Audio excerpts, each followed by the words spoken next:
Ile-level up ko yung simpleng luto ko sa mi goreng. So, eto lang yung dry noodles na meron ako, Tasty Mi Goreng from Dolly. Dalawa na yung niluto ko kasi share kami ng partner ko. Ilalagay ko na lang yung ingredients list dyan sa screen. Pause nyo na lang. Nasira nga lang yung egg yolk ko na isa dyan. Pati yung sukat, ilalagay ko na lang din sa screen.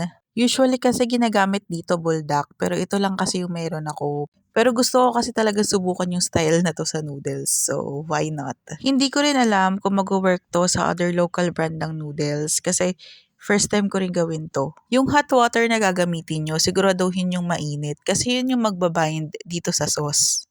Makakatulong din siya para mabawasan yung lansa ng yolk, at least for me. Hindi masyadong appealing yung color ng sauce niya. Siguro dahil mi goreng kasi yung ginamit ko.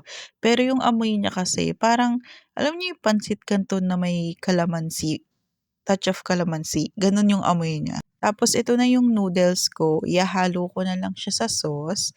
Again, I'm sorry in advance kasi hindi talaga appealing yung itsura ng noodles. Pero let's not judge the book by its cover. Napansin ko rin na nabawasan yung amoy anghang niya. More on citrusy smell na siya. Tapos yan, tinikman ko na siya. Actually, yung lasa niya, more on a citrusy side.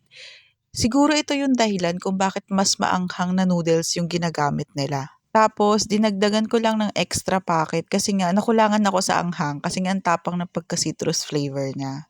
More likely dahil yun sa mayonnaise. Tapos yan, hinalo-halo ko na lang siya ulit. Tapos titikman ko ulit siya. This time, okay na yung lasa niya. May pagka-citrusy, balanse na yung anghang, may konting tamis. I think visible naman sa itsura ko na mas gusto ko yung lasa nito this time. Pero yeah, I suggest you do this sa mas maanghang.